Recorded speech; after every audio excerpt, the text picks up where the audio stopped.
जय गुरु जी, शुक्राना गुरु जी, अनंतम अनंतम शुक्राना गुरु जी। गुरु जी महाराज जी के श्री चरणों में कोटि कोटि प्रणाम और गुरु जी की प्यारी सभी संगत को जय गुरु जी।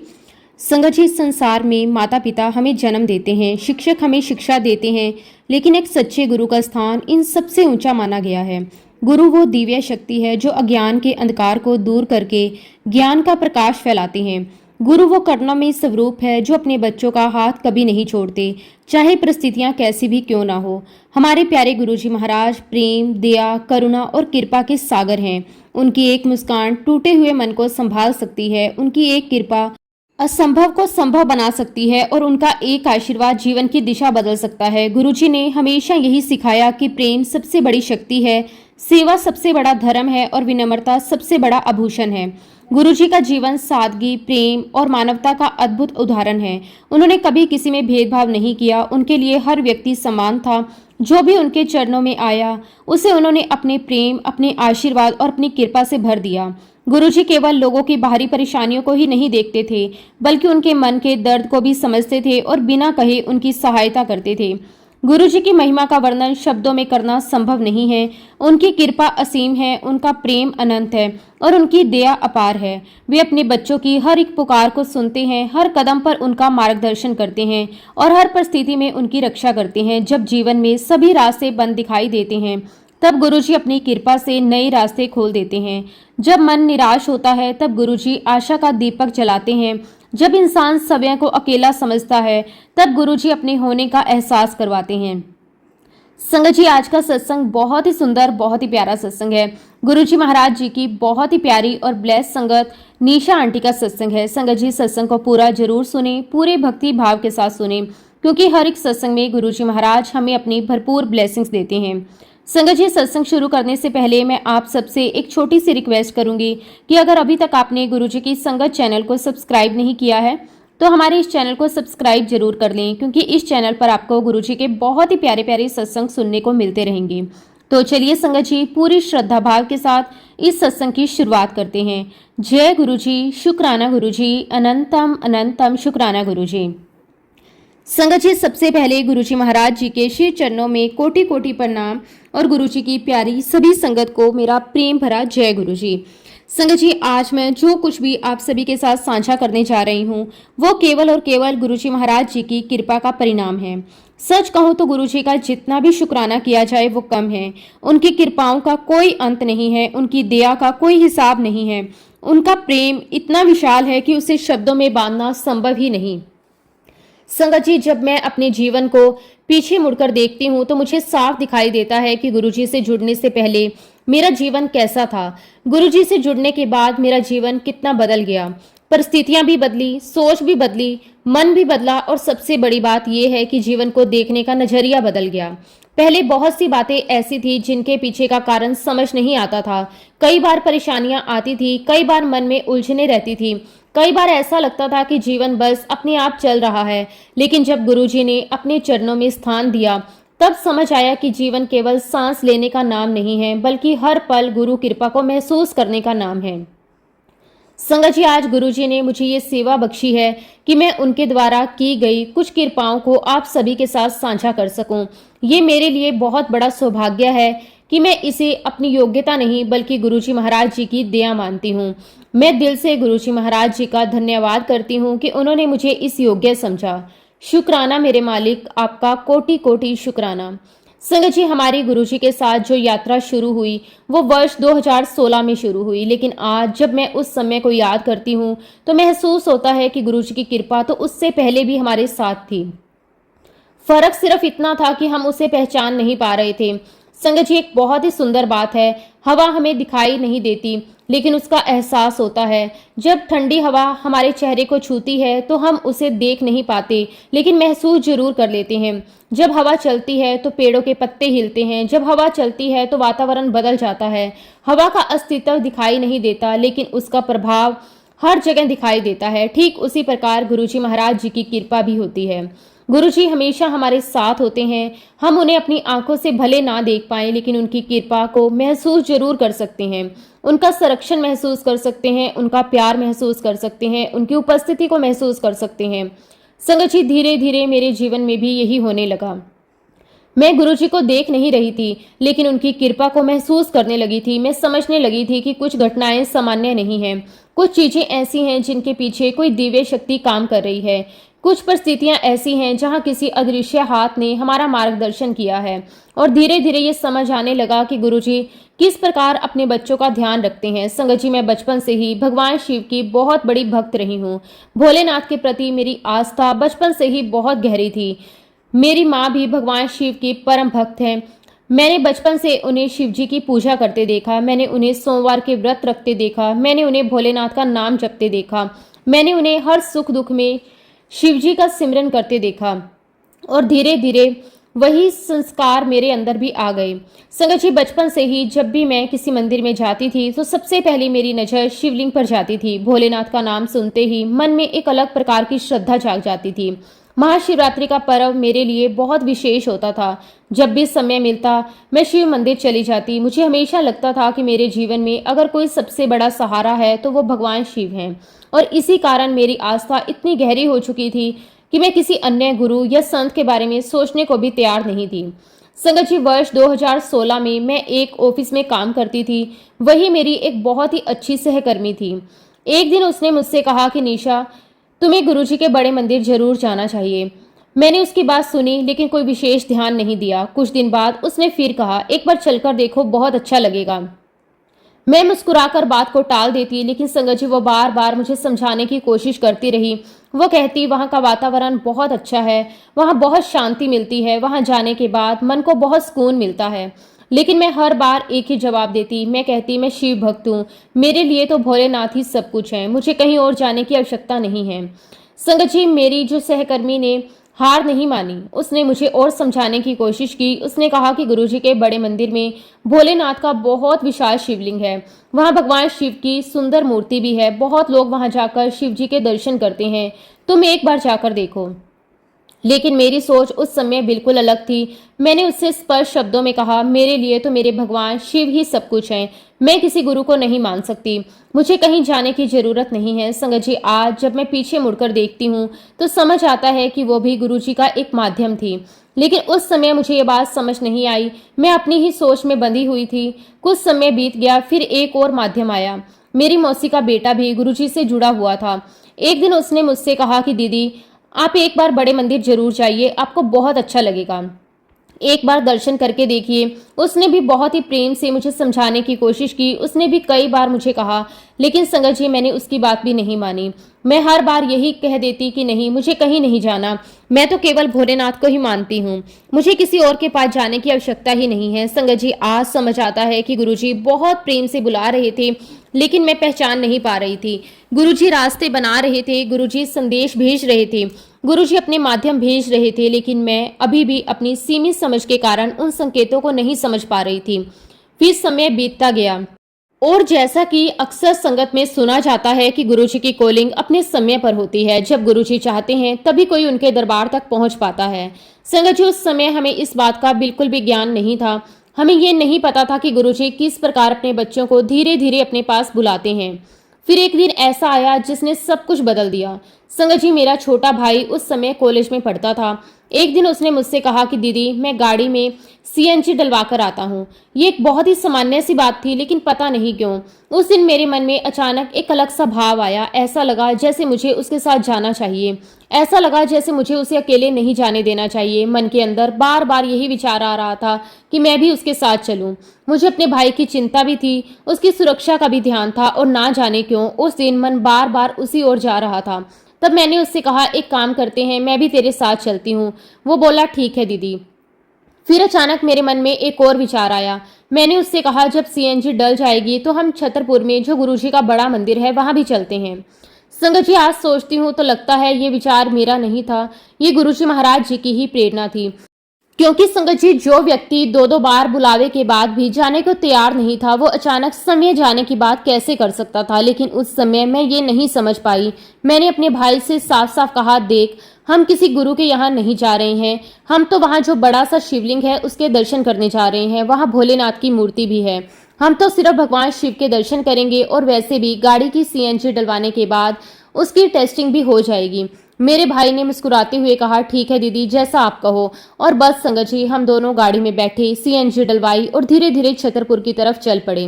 रास्ते भर मेरे मन में यही था कि मैं भोलेनाथ के दर्शन करने जा रही हूँ। मुझे बिल्कुल भी अंदाजा नहीं था कि वास्तव में कोई और ही मुझे अपने दरबार में बुला रहा है। मुझे बिल्कुल भी नहीं पता था कि मेरे जीवन का एक नया अध्याय शुरू होने वाला है। मुझे बिल्कुल भी नहीं पता था कि जिस स्थान की ओर मैं जा रही हूँ, वहां पहुंचकर मेरी सोच, मेरी समझ, मेरा जीवन बदलने वाला है। और बस संगत जी, हम लोग अपनी गाड़ी लेकर गुरु जी के बड़े मंदिर पहुंचे। संगत जी, छतरपुर तक पहुंचने में हमें लगभग 2 घंटे लग गए। रास्ता लंबा था, ट्रैफिक भी काफी था, लेकिन ना जाने क्यों उस दिन मन में कोई बेचैनी नहीं थी। हम आराम से बातें करते हुए जा रहे थे। उस समय तो हमें बिल्कुल भी एहसास नहीं था कि गुरुजी ने हमें अपने दरबार में बुलाया है। हम तो यही सोच रहे थे, हम भोलेनाथ के दर्शन करने जा रहे हैं, साथ ही गाड़ी की टेस्टिंग भी हो जाएगी। पूरे रास्ते मैं अपने भाई से यही कहती रही, देख, हम वहां सिर्फ शिव जी के दर्शन करेंगे। वो मुस्कुराकर कहता, ठीक है दीदी। संगत जी, आज जब मैं उस दिन को याद करती हूँ तो समझ आता है कि इंसान कुछ सोचता है, लेकिन होता वही है जो गुरुजी की इच्छा होती है। आखिरकार हम गुरुजी के बड़े मंदिर पहुंचे। जैसे ही मंदिर के बाहर पहुंचे, वहां का वातावरण देखकर मन में एक अलग ही भावना जागने लगी। चारों तरफ बहुत ही अनुशासन था। लोग बड़ी शांति से आ जा रहे थे। कहीं कोई शोर नहीं था, कोई धक्का मुक्की नहीं थी, कोई भाग दौड़ नहीं थी। हर व्यक्ति बहुत ही सलीके और प्रेम से अपनी सेवा कर रहा था। संगत जी, मैंने पहले भी बहुत धार्मिक स्थान देखे थे, लेकिन वहां का अनुशासन बहुत ही अलग था। ऐसा लग रहा था जैसे हर व्यक्ति अपने आप नियमों का पालन कर रहा हो। हम भी धीरे धीरे आगे बढ़ने लगे। जैसे ही हम प्रवेश द्वार के अंदर पहुंचे, वहां एक बुजुर्ग सेवादार अंकल खड़े हुए थे। उनके चेहरे पर बहुत ही प्यार था। वो सभी आने वालों को रास्ता दिखा रहे थे। जैसे ही हम उनके पास पहुंचे, उन्होंने मुस्कुराकर कहा, आंटी आप इधर से जाइए। संगत जी, जैसे ही मैंने आंटी शब्द सुना, मेरा पूरा ध्यान उसी पर चला गया। मेरे मन में तुरंत विचार आया, ये क्या बात हुई। मैंने मन ही मन सोचा, मैं इतनी भी बड़ी नहीं हूं कि मुझे आंटी कहा जाए। और फिर मैंने उनसे तुरंत कहा, अंकल जी, आपकी उम्र तो मुझसे काफी ज्यादा लग रही है और आप मुझे आंटी कह रहे हो। संगत जी, मेरी बात सुनकर वो अंकल जोर से हंस पड़े। उनकी हंसी में कोई मजाक नहीं था, बल्कि बहुत ही अपनापन था। फिर उन्होंने बहुत ही प्यार से कहा, आंटी, गुरुजी के बड़े मंदिर में सब एक दूसरे को अंकल और आंटी ही कहते हैं। यहाँ यही तरीका है, यहाँ सब एक परिवार है। संगत जी, उस समय तो मुझे ये बात थोड़ी अजीब लगी। मैंने सोचा, ये भी कोई बात हुई। लेकिन बाद में समझ आया कि वहाँ किसी की पहचान उसके पद, उसकी उम्र, उसके पैसे या उसके स्टेटस से नहीं होती। वहाँ सब गुरुजी के बच्चे हैं। कोई बड़ा नहीं, कोई छोटा नहीं, कोई अमीर नहीं, कोई गरीब नहीं, सभी समान हैं। लेकिन संगत जी, उस दिन तो जहां भी जा रही थी, हर कोई मुझे आंटी ही कह रहा था। कोई कहता, आंटी इधर आ जाइए, कोई कहता, आंटी लाइन यहाँ है। संगत जी, मुझे बड़ा अजीब लग रहा था। कोई तो ये कहता कि आंटी आगे बढ़िए, और हर बार मुझे थोड़ा अजीब लगता और धीरे धीरे मैं भी मुस्कुराने लगी। फिर हम आगे बढ़े। संगत जी, जैसे ही मेरी नज़र मंदिर में स्थित विशाल शिवलिंग पर पड़ी, मैं कुछ क्षणों के लिए वहीं रुक गई। वो शिवलिंग बहुत ही भव्य था, बहुत ही सुंदर, बहुत ही दिव्य। उसे देखकर मन में एक अलग ही शांति उतरने लगी। मैंने तुरंत मन में एक भाव आया, भोलेनाथ, मैं आपके दर्शन करने आई हूँ। मैंने बहुत ही श्रद्धा से शिवलिंग के दर्शन किए। कुछ पल वहीं खड़ी रही और सच कहूँ संगत जी, उस समय मन को बहुत सुकून मिला। ऐसा लगा जैसे कोई अंदर की बेचैनी शांत हो रही हो। फिर हम आगे बढ़े। आगे जाकर गुरुजी का समाधि स्थल था। संगत जी, उस समय तक मैं गुरुजी के बारे में ज्यादा नहीं जानती थी, लेकिन मन में एक बात जरूर थी, किसी भी संत, महापुरुष या आध्यात्मिक स्थान का अनादर नहीं करना चाहिए। ये संस्कार बचपन से ही मिले थे, इसलिए मेरे मन में भाव आया, मुझे भी श्रद्धा से प्रणाम करना चाहिए। मैंने बहुत ही आदर पूर्वक गुरुजी के समाधि स्थल को प्रणाम किया और आगे बढ़ गई। उसके बाद हमें बाहर जल प्रसाद मिला। संगत जी, एक सेवादार ने बहुत ही प्रेम से हमें जल प्रसाद दिया, लेकिन साथ ही उन्होंने एक बात बड़े ही स्पष्ट शब्दों में कही। उन्होंने कहा, आंटी, इसका एक बूंद भी नहीं छोड़ना, पूरा जल प्रसाद ग्रहण करना है। संगत जी, मुझे ये बात थोड़ी अलग लगी, लेकिन हमने वैसा ही किया। हमने पूरी श्रद्धा भाव से जल प्रसाद ग्रहण किया, एक बूंद भी नहीं छोड़ी। उस समय तो हमें इसका महत्व समझ नहीं आया, लेकिन बाद में समझ आया कि गुरुजी के यहाँ जो भी प्रसाद मिलता है वो केवल भोजन या पानी नहीं होता, बल्कि आशीर्वाद होता है, और आशीर्वाद को कभी व्यर्थ नहीं जाने देना चाहिए। संगत जी, उस दिन हमें दरबार में काफी देर तक बैठने का अवसर मिला। जैसे ही हम दरबार में पहुंचे, मैंने देखा कि वहां गुरुजी के बहुत ही सुंदर और बड़े बड़े स्वरूप लगे हुए थे। पूरा वातावरण बहुत शांत था, बहुत पवित्र था, बहुत सुकून देने वाला था। लेकिन संगत जी, मेरे मन को सबसे ज्यादा खुशी तब हुई जब मैंने वहां भोलेनाथ की मूर्ति देखी। उसे देखकर मेरे मन में एक बहुत ही आनंद आया। मैंने सोचा चलो भोलेनाथ यहाँ भी विराजमान है। मैं उनके सामने गई, श्रद्धा से प्रणाम किया, माथा टेका, हाथ जोड़कर प्रार्थना की। संगत जी, उस समय मेरी सोच अभी भी वही थी। मैंने भोलेनाथ को माथा टेका, लेकिन गुरुजी को माथा नहीं टेका, क्योंकि उस समय तक मैं उन्हें समझ नहीं पाई थी, उन्हें पहचान नहीं पाई थी। लेकिन गुरुजी तो मुझे पहचान चुके थे, गुरुजी तो मुझे पहले ही अपना चुके थे। संगत जी, दरबार में उस समय शब्द गुरबानी चल रही थी, वातावरण में मधुर स्वर गूंज रहे थे, पूरा हाल उन पवित्र शब्दों से भरा हुआ था।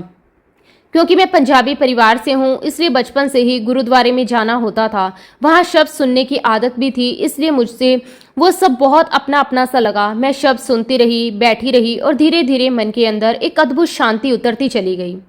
कोई जल्दी नहीं थी, कोई बेचैनी नहीं थी, कोई भाग दौड़ नहीं थी, बस शांति ही शांति थी। संगत जी, काफी समय दरबार में बिताने के बाद हम बाहर आए। अब समय था लंगर प्रसाद ग्रहण करने का, लेकिन हमें वहाँ के नियमों के बारे में कुछ भी नहीं पता था।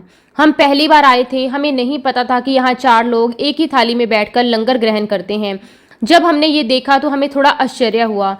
फिर इंसानी दिमाग ने अपनी चालाकी शुरू कर दी। हमने सोचा अगर हम अलग अलग लाइन में लग जाएं तो शायद साथ बैठ जाएंगे। हमने ये योजना बनाई और हम अलग अलग लाइनों में लग गए। हमें लगा कि हमने बहुत अच्छा तरीका निकाल लिया है, लेकिन संगत जी, जहाँ गुरुजी की नज़र हो वहाँ चालाकियाँ कहाँ चलती हैं। हम अभी अपनी योजना पर खुशी हो रहे थे कि एक सेवादार अंकल ने हमें देख लिया। उन्होंने तुरंत हमें रोक लिया। उन्होंने मुस्कुराते हुए कहा, नहीं आंटी, ऐसे नहीं। फिर उन्होंने हमें अलग अलग स्थानों पर बिठा दिया। उस समय हमें थोड़ा अजीब लगा, लेकिन बाद में समझ आया वहाँ सबको समान भाव से बिठाया जाता है। वहाँ अपना पराया नहीं चलता, वहाँ सब गुरुजी के बच्चे हैं। संगत जी, जब हम लंगर ग्रहण करने बैठे तो वहाँ भी अनुशासन का वही भाव दिखाई दिया। एक सेवादार अंकल बार बार सभी को समझा रहे थे, लंगर में से कुछ भी नहीं छोड़ना, जो मिला है उसे पूरा ग्रहण करना है, थाली में कुछ नहीं बचना चाहिए। हमने भी सिर हिलाकर बात मान ली। संगत जी, हमने लंगर ग्रहण करना शुरू किया।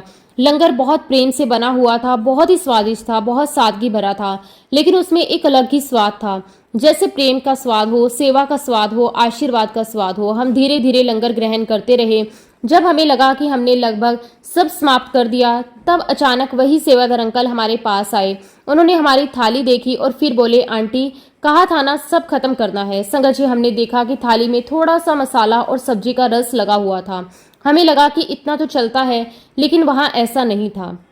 अंकल ने फिर कहा, आंटी, यहाँ एक एक चीज खत्म करनी होती है, ये गुरु का लंगर है, थाली में कुछ नहीं छोड़ना, यहाँ तक कि मसाला भी नहीं। संगत जी, उस समय मुझे बहुत आश्चर्य हुआ। मैंने पहले कभी ऐसा नहीं देखा था, लेकिन अंकल बहुत गंभीर थे। उन्होंने फिर समझाया, जो मिला है उसका सम्मान करो, कुछ भी व्यर्थ नहीं जाना चाहिए। फिर हमने वैसा ही किया, थाली पूरी तरह साफ कर दी। जैसा उन्होंने कहा वैसा ही लंगर समाप्त किया, और सच कहूँ बाद में बहुत अच्छा महसूस हुआ। ऐसा लगा जैसे हमें कोई बहुत ही सुंदर सीख मिल गई हो। संगत जी, लंगर ग्रहण करने के बाद हम बाहर आ गए। अब हमें वापस घर के लिए निकलना था। मेरा भाई गाड़ी लेने पार्किंग की तरफ चला गया और मैं वहीं खड़ी उसका इंतजार करने लगी। शुरुआत में तो सब सामान्य लगा। 5 मिनट बीते, 10 मिनट बीते, 15 मिनट बीत गए। संगत जी, अब धीरे धीरे चिंता होने लगी। हम सोचने लगे, इतनी देर क्यों हो रही है, गाड़ी तो यहीं खड़ी थी, कोई समस्या तो नहीं आ गई। समय और बीतने लगा। अब लगभग 20 से 25 मिनट बीत चुके थे। हमारी चिंता बढ़ने लग गई, मन में तरह तरह के विचार आने लगे। आखिरकार कुछ देर बाद मेरा भाई वापस आता हुआ दिखाई दिया, लेकिन उसके चेहरे के भाव बदले हुए थे। वो थोड़ा घबराया हुआ लग रहा था। जैसे ही वो मेरे पास आया, मैंने तुरंत पूछा, क्या हुआ, इतनी देर क्यों लग गई। तब संगत जी, उसने जो बात बताई उसे सुनकर हम सब हैरान रह गए। उसने कहा, दीदी, गाड़ी में जो CNG डलवाई थी वो पूरी खुल गई है। मैंने गाड़ी के सारे दरवाजे खोल रखे हैं, उसमें बहुत स्मेल आ रही है। संगत जी, आज जब मैं पीछे मुड़कर उस दिन को याद करती हूँ तो मेरी आंखें नम हो जाती हैं और मन बार बार गुरुजी के चरणों में झुक जाता है, क्योंकि उस समय तो मुझे बिल्कुल भी नहीं पता था कि गुरुजी महाराज जी ने हमें किस विशेष कृपा के लिए अपने दरबार में बुलाया है। मैं तो केवल यही सोचकर गई थी कि वहाँ एक बड़ा शिवलिंग है और मैं भोलेनाथ के दर्शन करने जा रही हूँ, लेकिन आज जब मैं उस पूरे घटनाक्रम को जोड़कर देखती हूँ तो तब समझ आता है कि वो केवल एक सामान्य यात्रा नहीं थी। वो गुरुजी महाराज जी की योजना थी, वो गुरुजी का बुलावा था, वो गुरुजी का संरक्षण था। संगत जी, मैं अक्सर सोचती हूँ कि अगर उस दिन गुरुजी मेरे मन में ये भाव ना डालते कि मुझे अपने भाई के साथ जाना चाहिए, अगर मेरे मन में अचानक बड़े मंदिर जाने का विचार ना आता, अगर मैं अपनी जिद पर अड़ी रहती और वहां ना जाती, तो शायद उस दिन कुछ और ही हो जाता। क्योंकि बाद में जो कुछ हुआ उसने हमें ये महसूस करा दिया कि गुरुजी पहले ही सब कुछ जानते थे। वो पहले ही हमारी रक्षा का प्रबंध कर चुके थे, लेकिन उस समय मैं इन बातों से बिल्कुल अनजान थी। मुझे गुरुजी महाराज जी की महिमा का कोई ज्ञान नहीं था। मुझे ये भी नहीं पता था कि गुरु अपने बच्चों को आने वाले संकटों से पहले ही कैसे बचा लेते हैं। संगत जी, जब मेरे भाई ने हमें बताया कि गाड़ी की सीएनजी खुल गई है और पूरी गाड़ी में गैस की तेज गंध फैली हुई है, तो हम सब बहुत घबरा गए। उस समय हमें अंदाजा भी नहीं था कि ये कितना बड़ा खतरा हो सकता था। हमने तुरंत जाकर गाड़ी देखी। वास्तव में गाड़ी के अंदर और आसपास गैस की बहुत तेज गंध थी। संगत जी, उस समय अगर कहीं कोई चिंगारी होती, अगर रास्ते में कोई बड़ी दुर्घटना हो जाती, अगर ये समस्या किसी सुनसान जगह पर सामने आती तो क्या होता, ये सोचकर आज भी रोंगटे खड़े हो जाते हैं। लेकिन गुरुजी ने हमें अपने दरबार में रोक रखा। गुरुजी ने हमें सुरक्षित स्थान पर पहुंचा दिया और जब तक हम उनके दरबार में रहे तब तक वो समस्या सामने नहीं आई। संगत जी, लगभग 15 से 20 मिनट तक हम वहीं रुके रहे ताकि गैस का दबाव कम हो जाए। गाड़ी में पेट्रोल भी था, इसलिए हमने निर्णय लिया कि हम पेट्रोल पर ही घर जाएंगे। लेकिन उसके बाद भी पूरी यात्रा के दौरान सीएनजी की गंध आती रही। हम सावधानी से घर पहुंचे और उस समय तो हमें केवल एक तकनीकी समस्या समझ आई, लेकिन धीरे धीरे हमें महसूस होने लगा कि ये कोई साधारण बात नहीं थी। गुरुजी ने हमें बहुत बड़े संकट से बचाया था और यहीं से हमारी जिंदगी में एक और अद्भुत बात शुरू हुई। संगत जी, मैं पूरे विश्वास के साथ कह सकती हूँ कि जिस दिन हम पहली बार गुरुजी के बड़े मंदिर गए, उसी दिन गुरुजी ने हमारी गाड़ी को भी आशीर्वाद दे दिया। ये बात सुनने में शायद कुछ लोगों को साधारण लगे, लेकिन हमने इसे बार बार अनुभव किया, क्योंकि उसके बाद हमारी गाड़ी में जब भी कोई बड़ी समस्या आती, उसका समाधान ऐसे हो जाता कि हमें खुद समझ ही नहीं आता कि ये कैसे हुआ। कई बार ऐसी परिस्थितियां बनी जहां सामान्य रूप से बहुत बड़ा खर्चा होना चाहिए था। कई बार ऐसा लगा कि अब तो गाड़ी कई दिनों तक गैरेज में रहेगी, लेकिन हर बार कुछ ऐसा हुआ कि समस्या अपने आप हल होती चली गई और हर बार हमारे मन में यही भाव आता, ये गुरुजी महाराज जी की कृपा है। संगत जी, ऐसी ही एक घटना मैं आपके साथ और साझा करती हूँ। एक दिन की बात है, मैं सुबह सुबह अपने घर से ऑफिस के लिए निकली। वो एक सामान्य दिन था। मैं रोज की तरह तैयार हुई, घर से निकली और अपनी कार लेकर ऑफिस की तरफ चल पड़ी। सुबह का समय था, सड़कों पर काफी ट्रैफिक था, क्योंकि वही समय होता है जब हजारों लोग अपने अपने ऑफिस, स्कूल और कामों की जगह पर जा रहे होते हैं। मैं भी आराम से गाड़ी चला रही थी। रास्ते में मुझे एक फ्लाईओवर पार करना था। संगत जी, जैसे ही मेरी गाड़ी फ्लाईओवर पर चढ़ने लगी, सब कुछ सामान्य था, लेकिन अचानक कुछ ऐसा हुआ जिसकी मुझे बिल्कुल भी उम्मीद नहीं थी।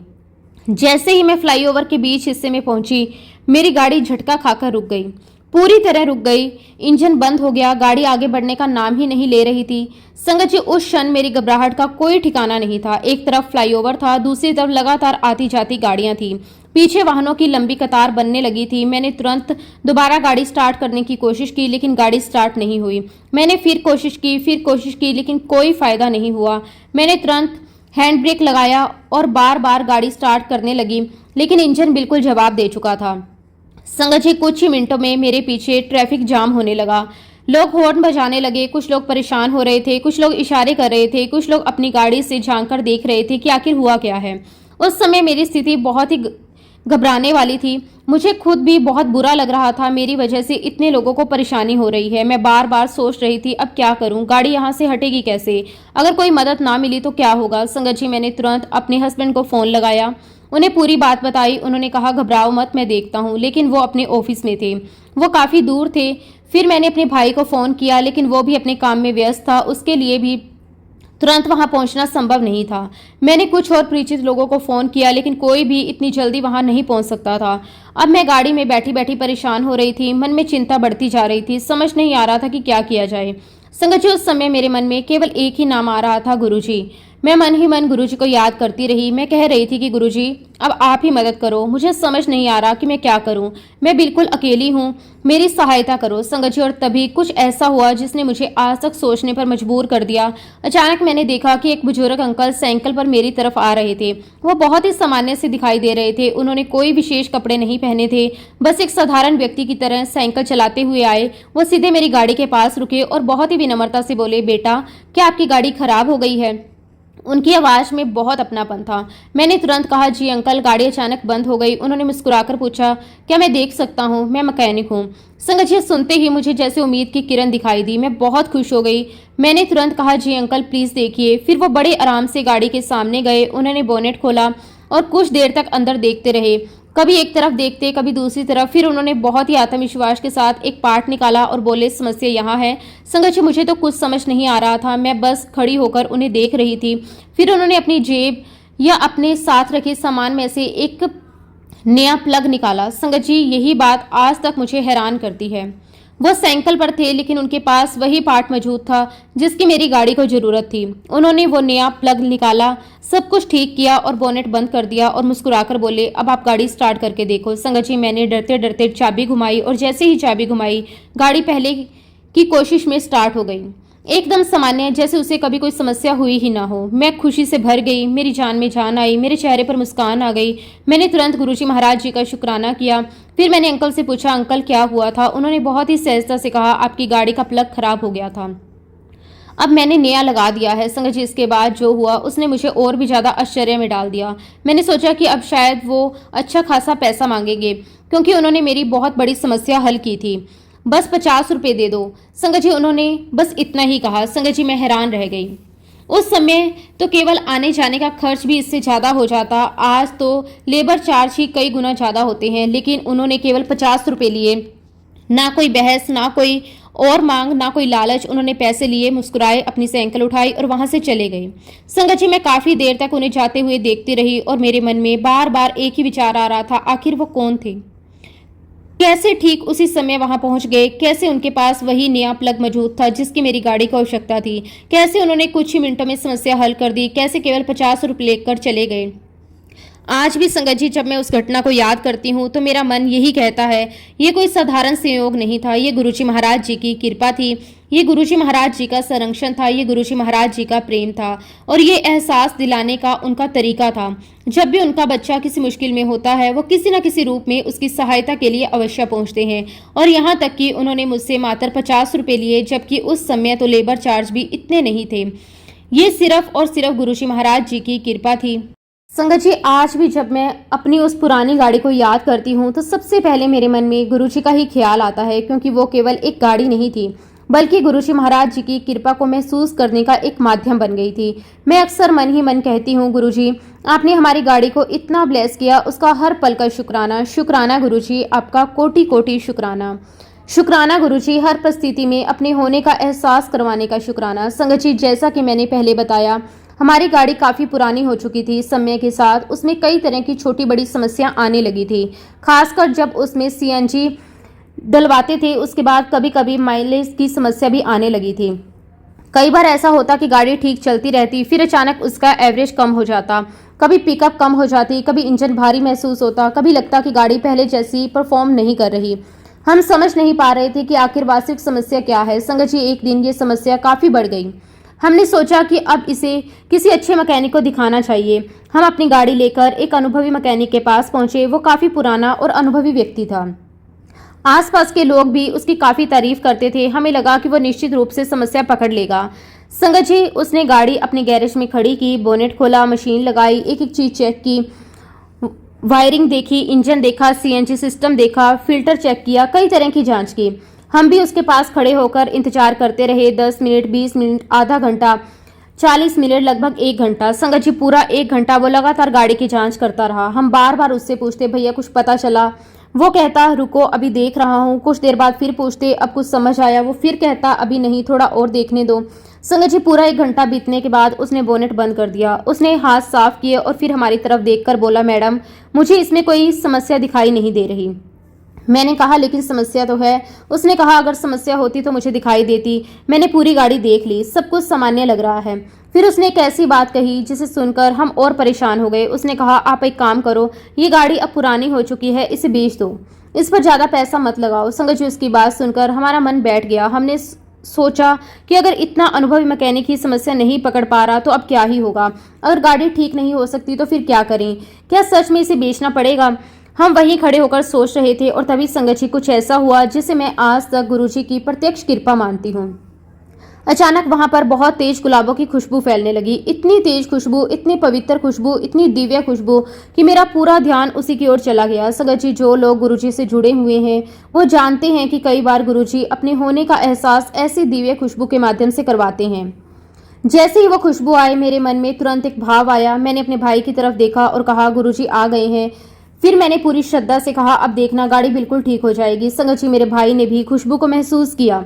हम दोनों एक दूसरे को देखने लगे। मन में एक विश्वास आ गया, एक भरोसा आ गया, एक शांति आ गई जो कुछ मिनट पहले तक नहीं थी।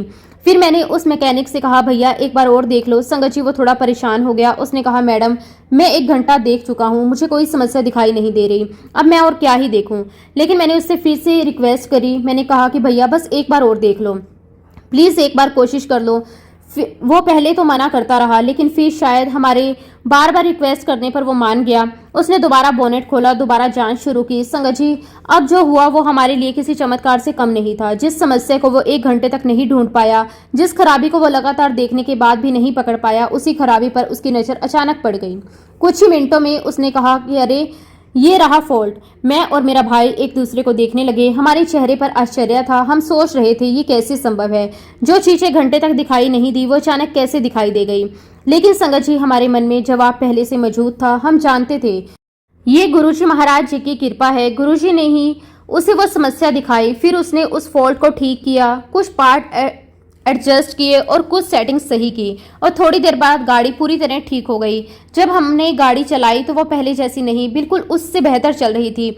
उस दिन हमारा दिल श्रद्धा से भर गया। हमने मन ही मन गुरुजी को प्रणाम किया। हमने कहा, शुक्राना गुरुजी, आप हर बार हमारी मदद करते हो, आप हर बार हमारा हाथ पकड़ लेते हो, आप हर बार रास्ता निकाल देते हो। संगत जी ये कोई एक घटना नहीं थी, ऐसी कई घटनाएं हमारी उसी गाड़ी के साथ हुई। कई बार बड़ी बड़ी समस्याएं सामने आई। कई बार लगा कि अब समाधान नहीं मिलेगा, कई बार लगा कि अब बहुत बड़ा खर्चा होगा, कई बार लगा कि अब परेशानी बढ़ जाएगी, लेकिन हर बार किसी न किसी रूप में समाधान मिल गया। हर बार रास्ता खुल गया, हर बार मदद मिल गई, हर बार हमें महसूस हुआ कि गुरुजी की कृपा हमारे साथ है। संगत जी कई बार तो समस्या इतनी बड़ी दिखाई देती थी कि हम रात भर चिंता करते रहते, लेकिन अगले ही दिन कोई ऐसा समाधान निकल जाता है जिसकी हमने कभी कल्पना भी नहीं की होती। तब मन में केवल यही निकलता, शुक्राना शुक्राना शुक्राना, हर पल साथ देने का शुक्राना, हमारी रक्षा करने का शुक्राना, हम पर अपनी कृपा बनाए रखने का शुक्राना। संगत जी जैसा कि मैंने आपको पहले बताया, पहली बार मैं वर्ष 2016 में गुरुजी महाराज जी के बड़े मंदिर गई थी। उस पहली यात्रा के बाद लगभग 1 साल तक मैं दोबारा नहीं गई। फिर 2017 में मुझे दोबारा बड़े मंदिर जाने का अवसर मिला, और इस बार भी गुरुजी ने बहुत ही सुंदर तरीके से बुलावा भेजा। संगत जी मेरी एक बहुत ही करीबी सहेली थी, वो पहले से गुरुजी महाराज जी के दरबार में जाती थी। एक दिन उसने मुझसे कहा कि निशा चलो बड़े मंदिर चलते हैं। पहले तो मैंने ज़्यादा ध्यान नहीं दिया, लेकिन ना जाने क्यों इस बार मेरे मन ने तुरंत हाँ कर दी। आज समझ आता है कि बुलावा गुरुजी का था। संगत जी जिस दिन हम दोनों बड़े मंदिर जा रहे थे उस दिन सोमवार था। मुझे उस समय मंदिर के नियमों की ज़्यादा जानकारी नहीं थी। मुझे ये भी नहीं पता था कि सोमवार को वहाँ लंगर प्रसाद नहीं मिलता। मेरे मन में तो अभी भी वही पुरानी बात थी, बड़े मंदिर में 4 लोग एक साथ बैठकर लंगर करते हैं। मैं रास्ते भर उसी बारे में सोचती रही। हम दोनों मंदिर पहुंचे, श्रद्धा से दर्शन किए, दरबार में बैठे, कुछ समय वहाँ शांत वातावरण को महसूस किया, फिर हम लंगर हॉल की तरफ चले गए। संगत जी जैसे ही हम वहाँ जाकर बैठे तभी एक सेवादार अंकल हमारे पास आए। उनके हाथ में ट्रे थी, उस ट्रे में गुरुजी का चाय प्रसाद था। उन्होंने बहुत ही प्रेम से मेरे सामने कप रखा। लेकिन संगत जी यहाँ मैं आपको एक बहुत ही इंपॉर्टेंट बात बताना चाहती हूँ। मैंने अपने पूरे जीवन में कभी चाय नहीं पी थी, बचपन से लेकर उस दिन तक कभी नहीं। मुझे चाय पसंद ही नहीं थी। मेरे घर में सब चाय पीते थे, मेरे रिश्तेदार चाय पीते थे, मेरे दोस्त चाय पीते थे, लेकिन मैं नहीं पीती थी। यहाँ तक कि अगर मैं बीमार पड़ जाती तब भी चाय नहीं पीती थी। घर वाले कई बार कहते थोड़ी सी चाय पी लो, लेकिन मैं हमेशा मना कर देती। मुझे उसकी आदत ही नहीं थी। इसलिए जैसे ही अंकल ने मेरे सामने चाय रखी मैंने तुरंत कहा, अंकल मैं चाय नहीं पीती। संगत जी उन्होंने मुस्कुराकर मेरी तरफ देखा और बहुत ही प्रेम से बोले, आंटी ये चाय नहीं है, ये गुरुजी महाराज जी का प्रसाद है। संगत जी उनकी बात सुनकर मैं चुप हो गई। तभी मेरी सहेली भी बोली, निशा ये गुरुजी महाराज जी का चाय प्रसाद है, इसे मना मत करो, प्रसाद समझकर ग्रहण करो। संगत जी आज तक मुझे नहीं पता उस दिन ऐसा क्या हुआ, क्योंकि मैं तो सामान्य चाय को हाथ तक नहीं लगाती थी, लेकिन उस दिन मैंने बिना किसी बहस के कप हाथ में ले लिया। मैंने सोचा ठीक है प्रसाद है तो ले लेती हूँ। फिर मैंने धीरे धीरे चाय प्रसाद ग्रहण किया, लेकिन मन में एक डर भी था। मैं सोच रही थी मैं कभी चाय नहीं पीती, पता नहीं इसके बाद मुझे कैसा लगेगा, शायद सिर दर्द हो जाए, शायद घबराहट हो जाए, शायद कोई परेशानी हो जाए। लेकिन संगत जी हुआ बिल्कुल उल्टा। जैसे ही मैंने चाय प्रसाद ग्रहण किया मुझे बहुत अच्छा महसूस होने लगा। मन हल्का हो गया, शरीर में ताजगी महसूस हुई, एक अलग ही ऊर्जा महसूस हुई, और सबसे बड़ी बात मुझे किसी भी प्रकार की कोई परेशानी नहीं हुई, ना सिर दर्द, ना बेचैनी, ना घबराहट, कुछ भी नहीं। बल्कि मैं पहले से ज़्यादा अच्छा महसूस कर रही थी। उस दिन मुझे पहली बार समझ आया कि ये केवल चाय नहीं है, ये गुरुजी महाराज जी का प्रसाद है और प्रसाद में गुरु कृपा होती है। संगत जी, उस दिन के बाद से मैंने कभी भी गुरुजी के चाय प्रसाद को मना नहीं किया। आज भी जब अवसर मिलता है मैं श्रद्धा से उसे ग्रहण करती हूँ, क्योंकि उस दिन गुरुजी ने मुझे एक बहुत ही सुंदर सीख दी थी। धीरे धीरे वो हमें अपने प्रसाद की महिमा समझा रहे थे, धीरे धीरे वो हमें अपनी कृपा का अनुभव करवा रहे थे, धीरे धीरे वो हमें अपने करीब ला रहे थे। इस प्रकार समय आगे बढ़ता रहा, गुरुजी की कृपा के अनुभव बढ़ते रहे। लेकिन फिर संगत जी, मेरे जीवन में एक ऐसा समय भी आया जब परिस्थितियां बिल्कुल कठिन हो गई। संगत जी, लगभग 2 साल तक मेरे पास कोई नौकरी नहीं थी। ये समय मेरे लिए केवल आर्थिक चुनौती का समय नहीं था, बल्कि मानसिक और भावनात्मक रूप से भी बहुत ही कठिन समय था। जब इंसान काम करता है, उसकी एक दिनचर्या होती है, उसे लगता है वो कुछ कर रहा है, आगे बढ़ रहा है, लेकिन जब अचानक नौकरी चली जाए, लंबे समय तक कोई काम ना मिले, तो धीरे धीरे मन पर उसका असर पड़ना शुरू हो जाता है। संगत जी, उस समय मैं एक किराए के फ्लैट में रहती थी। मेरे साथ मेरी बेटी भी थी, जिम्मेदारियां भी थी, खर्चे भी थे, भविष्य की चिंता भी थी। और सबसे बड़ी बात यह थी कि मुझे समझ नहीं आ रहा था कि आगे क्या होगा। कई बार मैं रात को बैठकर सोचती थी, अब क्या होगा, नौकरी कब मिलेगी, घर का खर्च कैसे चलेगा, बेटी का भविष्य कैसे संभलेगा। संगत जी, बाहर से मैं सामान्य दिखने की कोशिश करती थी, लेकिन अंदर से बहुत कुछ चल रहा था। इसी दौरान कुछ परिस्थितियां ऐसी बनी कि मैं कुछ दिनों के लिए अपने मम्मी पापा के घर आकर रहने लगी। उस समय मुझे बिल्कुल भी अंदाजा नहीं था ये वो दौर बनने वाला है जब गुरुजी मुझे सबसे ज्यादा अपने करीब लाने वाले हैं।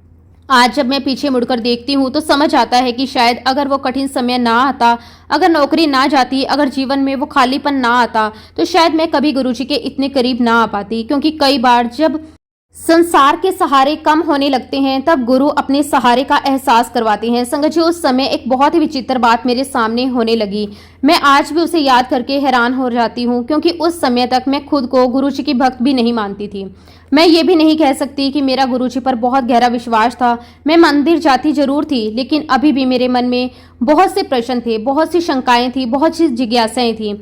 लेकिन इसके बावजूद पता नहीं क्यों मेरे अंदर क्या हो रहा था, जब भी मुझे थोड़ा सा समय मिलता मैं अपनी गाड़ी उठाती, बड़े मंदिर के लिए निकल पड़ती। संगत जी, ये कोई योजना बनाकर नहीं होता था, ना ही कोई मुझे कहता था, ना ही किसी का दबाव था। बस मन में एक खिंचाव होता था, एक बुलावा होता था, एक इच्छा होती थी और मैं निकल पड़ती थी। कई बार सुबह चली जाती, कई बार दोपहर को, कई बार शाम को, कभी कभी तो रात के समय भी। मुझे खुद समझ नहीं आता था कि आखिर ऐसा क्यों हो रहा है। संगत जी, कई कई हफ्ते ऐसे बीते जब मैं लगभग रोज बड़े मंदिर चली जाती थी, कभी एक दिन भी नहीं छूटता था। घर में कोई पूछता, फिर मंदिर जा रही हो? मैं कहती हाँ, बस निकल पड़ती। धीरे धीरे ये एक आदत नहीं बल्कि एक खिंचाव बन गया, एक ऐसी दीवानगी जिसे मैं खुद भी समझ नहीं पा रही थी। मुझे बस वहां जाना अच्छा लगता था, वहां बैठना अच्छा लगता था, वहां का वातावरण अच्छा लगता था, वहां की शांति अच्छी लगती थी। लेकिन कारण क्या था मुझे नहीं पता। संगत जी, एक दिन मेरे पापा ने मुझे बहुत डांटा। वो शायद मेरी चिंता कर रहे थे। उन्होंने कहा, तू पागल हो गई है क्या? ना दिन देखती है, ना रात, ना समय देखती है, बस गाड़ी उठाती है और मंदिर चली जाती है। ऐसा क्या है वहां, क्यों जाती है इतनी बार? संगत जी, मैं चुप खड़ी रहती, क्योंकि सच कहूं तो मेरे पास इसका कोई जवाब नहीं था। अगर उस समय कोई मुझसे पूछता कि तुम क्यों जा रही हो, तो मैं खुद भी नहीं बता सकती थी। तभी मेरी मम्मी ने बड़े प्यार से कहा, अरे मंदिर ही तो जाती है, कोई गलत जगह थोड़ी जाती है, जाने दो उसे।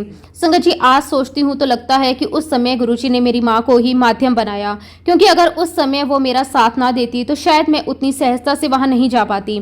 फिर कुछ दिन बाद सोमवार आया, मैं फिर बड़े मंदिर चली गई। संगत जी, उस समय मुझे ये भी नहीं पता था कि गुरुजी मुझे कितना ब्लेस कर रहे हैं। मुझे ये भी नहीं पता था कि कितने लोग वर्षों तक आते हैं और उन्हें वो अवसर नहीं मिलता, वो गुरुजी मुझे बार बार दे रहे हैं। क्योंकि जब भी मैं बड़े मंदिर जाती, अक्सर मुझे गुरुजी की गद्दी के पास बैठने का अवसर मिलता। कई बार मैं खुद हैरान रह जाती, इतने लोग होते थे, इतनी संगत होती थी, फिर भी किसी न किसी तरह मुझे आगे बैठने का स्थान मिल जाता और कई बार तो गुरुजी की गद्दी के बिल्कुल निकट बैठने का अवसर मिल जाता। लेकिन संगत जी, उस समय मैं इन बातों का महत्व समझ ही नहीं पाती थी। मैं इसे कोई विशेष बात नहीं मानती थी। मैं सोचती थी ठीक है, बैठने की जगह मिल गई है बस। लेकिन आज समझ आता है कि वो भी गुरुजी महाराज जी की बहुत बड़ी कृपा थी। वो मुझे अपने पास बिठा रहे थे, मुझे अपने करीब ला रहे थे, मुझे अपना बना रहे थे और मैं अनजान थी। संगत जी, उस सोमवार को भी कुछ ऐसा ही हुआ। मैं गुरुजी महाराज जी की गद्दी के पास बैठी हुई थी, श्रद्धा से माथा टेका, फिर वहीं खड़ी हो गई। वहां एक सेवादार अंकल खड़े थे, बहुत शांत स्वभाव के, बहुत ही प्रेम से सेवा कर रहे थे। पता नहीं क्यों उस दिन अचानक मेरे मन में एक बात आई। मैंने उनसे कहा, अंकल मुझे एक बात समझ नहीं आती। उन्होंने मुस्कुराकर कहा, क्या हुआ आंटी? मैंने कहा, मुझे नहीं पता मैं यहाँ क्यों आती हूँ। ना मैं गुरुजी को मानती हूँ, ना मुझे गुरुजी पर कोई विशेष विश्वास है, लेकिन फिर भी मैं हर दिन यहाँ चली आती हूँ। मुझे इसके लिए घर से डांट भी पड़ चुकी है, फिर भी मैं रुकती नहीं। संगत जी, वो अंकल बहुत ही प्यार से मुस्कुराए। ऐसा लगा जैसे उन्हें पहले से जवाब पता हो। उन्होंने धीरे से पूछा, आंटी, जब आप यहाँ आते हो तो गुरुजी का जल प्रसाद लेते हो? मैंने कहा हाँ जी। उन्होंने पूछा, चाय प्रसाद लेते हो? मैंने कहा हाँ जी। संगत जी, फिर उन्होंने पूछा, लंगर प्रसाद लेते हो? मैंने कहा हाँ जी, वो भी लेती हूँ। फिर उन्होंने पूछा, क्या शब्द गुरबानी सुनते हो? मैंने कहा हाँ जी अंकल, वो भी सुनती हूँ। संगत जी, तब उन्होंने बहुत ही सुंदर बात कही। उन्होंने कहा, तो बस फिर गुरुजी की कृपा आप पर हो रही है। ये सब कुछ हर किसी को नहीं मिलता, ये सब नसीबों वालों को मिलता है। गुरुजी खुद बुलाते हैं तभी कोई बार बार यहाँ आता है। संगत जी, उनकी बात सुनकर मैं मुस्कुराई जरूर, लेकिन सच कहूँ तो मैं पूरी तरह कन्वेंस नहीं हुई। मुझे लगा अच्छा ये उनकी श्रद्धा है, लेकिन मेरे अंदर जो प्रश्न था वो अभी भी वही था। मैं अभी भी जानना चाहती थी आखिर मेरे साथ ऐसा क्यों हो रहा है, आखिर मुझे यहाँ आने की इतनी इच्छा क्यों होती है, आखिर ऐसा क्या है जो मुझे बार बार यहाँ खींच लाता है। संगत जी, उस समय मुझे जवाब नहीं मिला, लेकिन धीरे धीरे गुरुजी ने समय जवाब देना शुरू कर दिया। धीरे धीरे उन्होंने मुझे अपने साथ जोड़ना शुरू कर दिया। धीरे धीरे उन्होंने मेरे मन के भीतर काम करना शुरू कर दिया। संगत जी, उसी समय मैंने नियमित रूप से सत्संग सुनने शुरू किए। पहले कभी कभी सुनती थी, फिर रोज सुनने लगी। फिर ऐसा हो गया कि बिना सत्संग सुने मेरा दिन अधूरा लगने लगा। मैं अलग अलग संगतों के अनुभव सुनती, उनकी बातें सुनती, उनकी कृपाएं सुनती, उनकी यात्राएं सुनती, और धीरे धीरे मेरे भीतर कुछ बदलने लगा। संगत जी, सत्संग सुनते सुनते मुझे पहली बार ये एहसास हुआ कि केवल गुरु शरीर तक सीमित नहीं होते। गुरु अपनी संगत के साथ अलग अलग तरीकों से जुड़े रहते हैं। कई संगतें अपने अनुभव में बताती थी कि गुरुजी उनके मन की बात जानते हैं, उनके प्रश्नों के उत्तर देते हैं, उन्हें संकेत देते हैं, उनका मार्गदर्शन करते हैं। और धीरे धीरे मेरे जीवन में भी कुछ ऐसा होने लगा। संगत जी, मुझे महसूस होने लगा कि जैसे गुरुजी मेरे मन की बात सुन रहे हैं। कई बार मैं मन में कोई प्रश्न सोचती और कुछ समय बाद उसका उत्तर किसी सत्संग में मिल जाता, और कई बार मैं किसी बात को लेकर परेशान होती और अचानक कोई ऐसी घटना हो जाती जो उसी प्रश्न का उत्तर बन जाती। धीरे धीरे ये अनुभव गहरा होता गया। मुझे ऐसा लगने लगा कि गुरुजी मुझसे संवाद कर रहे हैं, मेरा मार्गदर्शन कर रहे हैं, मेरे साथ चल रहे हैं। संगत जी, मेरे लिए ये सब कुछ नया था। मैंने पहले कभी ऐसा अनुभव नहीं किया था, इसलिए हर दिन मेरे लिए एक नया अनुभव बनता जा रहा था। अब मेरा अधिकतर समय गुरुजी के सत्संग सुनने में बीतने लगा। जब समय मिलता बड़े मंदिर चली जाती, जब समय मिलता गुरुजी के बारे में पढ़ती, जब समय मिलता उनके बारे में सोचती। धीरे धीरे मेरे जीवन में एक नया सुकून आने लगा। जो खालीपन नौकरी ना होने से पैदा हुआ था वो गुरुजी की कृपा से भरने लगा। अब मुझे मंदिर जाना अच्छा लगता था, सत्संग सुनना अच्छा लगता था, चाय प्रसाद अच्छा लगता था, लंगर प्रसाद अच्छा लगता था, शब्द गुरबानी सुनना अच्छा लगता था, और सबसे बड़ी बात, अब गुरुजी का नाम सुनना भी अच्छा लगने लगा था। संगत जी, ऐसा लगता था कि गुरुजी धीरे धीरे मेरे जीवन का हिस्सा बनते जा रहे हैं, और मुझे इसका एहसास भी धीरे धीरे हो रहा था। संगत जी, ऐसे करते करते मैं कब गुरुजी महाराज जी के साथ जुड़ गई मुझे खुद पता नहीं चला। और संगत जी, तब से लेकर आज तक गुरुजी महाराज जी ने मुझे मेरे पूरे परिवार को अनगिनत ब्लेसिंग्स दी है। उसके लिए मैं गुरुजी महाराज जी का जितना भी शुक्राना करूं उतना कम है। और इसी के साथ संगत जी, अब मैं अपने शब्दों को, अपनी वाणी को यहीं पे विराम देना चाहती हूँ। जब भी गुरुजी महाराज मुझे आज्ञा देंगे, मैं अपना अगला शुक्राना सत्संग भी आप सबके साथ जरूर शेयर करूँगी। जय गुरुजी, शुक्राना गुरुजी, अनंतम अनंतम शुक्राना गुरुजी। ओम नमः शिवाय, शिवजी सदा सहाय। ओम नमः शिवाय, गुरुजी सदा सहाय। जय गुरुजी, शुक्राना गुरुजी, अनंतम अनंतम शुक्राना गुरुजी।